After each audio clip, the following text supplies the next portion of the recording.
खुशबू वाली बिरयानी। एक छोटे से झोपड़ी में रामदास का परिवार रहता था। घर में रामदास, उनकी पत्नी सरोज, बेटा मोहन और बहू नीलम रहते थे। पैसों की तंगी इतनी थी कि कभी कभी 2 वक्त का खाना भी मुश्किल हो जाता था। सुबह का समय था जब रसोई में खाली डिब्बे देख सरोज बोलती है, नीलम बहू, घर में बस थोड़ा सा चावल बचा है, आज क्या बनाओगी?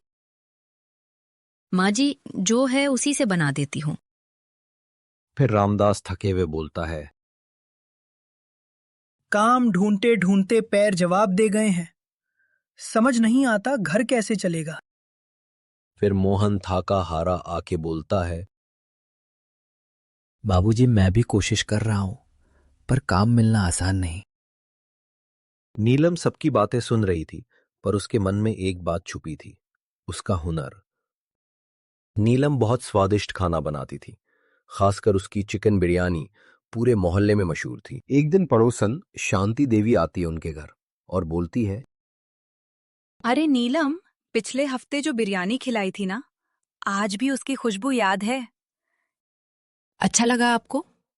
हाँ, मैंने वो एक फंक्शन के लिए बनाया था, क्योंकि उन्हें पता है कि मैं अच्छा बिरयानी बनाती हूँ। उसका ऑर्डर आया था।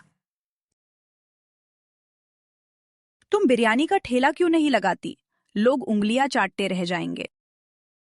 ये सुन के नीलम चौंक जाती है। फिर नीलम रामदास के पास आती है। बाबूजी, मैं कुछ कहना चाहती हूँ।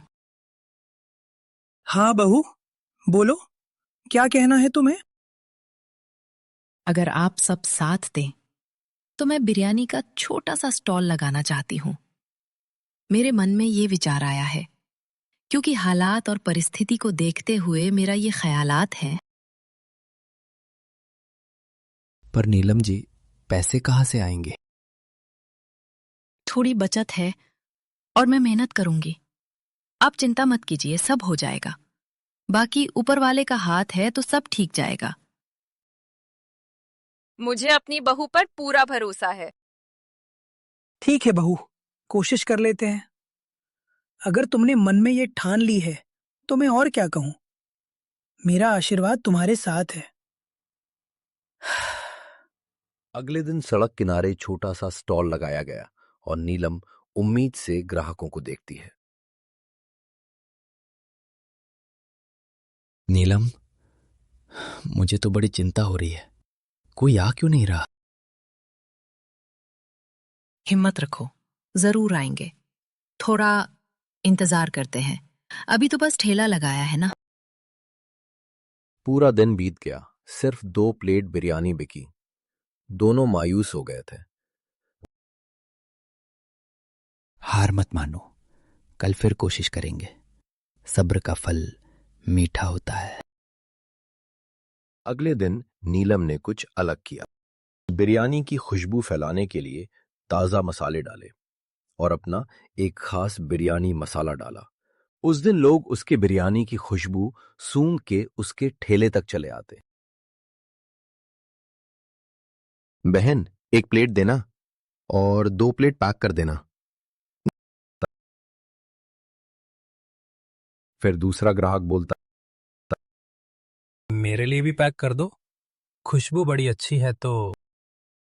धीरे धीरे भीड़ बढ़ने लगी और अंत में सारी बिरयानी खत्म हो जाती। अब रोज लाइन लगने लगी, लोग दूर दूर से आने लगे। उसकी बिरयानी बहुत चर्चित में थी। उसके स्टॉल से गुजरते ही लोग अपने आप को रोक न सकते और खिंचे चले आते। ऐसी बिरयानी कभी नहीं खाई, जरूर कुछ खास मसाले डालते होंगे, वरना इस बिरयानी में ऐसी खुशबू। फिर दूसरा बोलता है, रोज यहीं से लेंगे। इस बिरयानी में कुछ तो अलग है। आजकल ऐसी खुशबूदार बिरयानी मिलती कहाँ है? फिर उस दिन जब वो दोनों घर लौटे, तब रामदास बोलता है, वाह बहू वाह, तुमने तो कमाल कर दिया। एक दिन शहर के एक बड़े केटरर ने बिरयानी खाई और वो खुशी से बोल पड़ा, तुम्हारी बिरयानी शानदार है। क्या तुम बड़े बड़े रपाटी के ऑर्डर ले सकती हो? जी क्यों नहीं साहब। अगर आप ये सही समझते हैं कि हम इस योग्य हैं तो फिर ठीक है, हम आपके बड़े आभारी रहेंगे। तो फिर ठीक है, मुझे एक इनॉग्रेशन के लिए 200 प्लेट बिरयानी अगले सोमवार चाहिए। क्या तुम कर पाओगे? जी साहब, मैं और मेरी धर्मपत्नी मिलकर काम करेंगे, आपको निराश नहीं करेंगे। देखते देखते कुछ महीनों में छोटा स्टॉल एक बड़ी दुकान बन गया। मोहन ने नौकरी छोड़कर बिजनेस संभाला। रामदास कैश संभालते, सरोज और नीलम मदद करती रेस्टोरेंट संभालने में। उसने फ्री में लोगों को उसके खास बिरयानी का रेसिपी दिया और उन्हें फूड रुकोस सिखाया भी। को सम्मान मिला एक फंक्शन में, और फिर अधिकारी उससे पूछता है, नीलम जी ने मेहनत से मिसाल कायम की है, इसका श्रेय आप किसको देते हैं? ये सब मेरे परिवार की वजह से है, जिनके प्यार और उत्साह के बिना ये सब मेरे लिए संभव नहीं था। घर में कभी चूल्हा मुश्किल से जलता था, आज वहां खुशबू फैलती थी, बिरयानी की और खुशियों की। अगर हुनर हो और परिवार साथ दे तो गरीबी भी हार जाती है।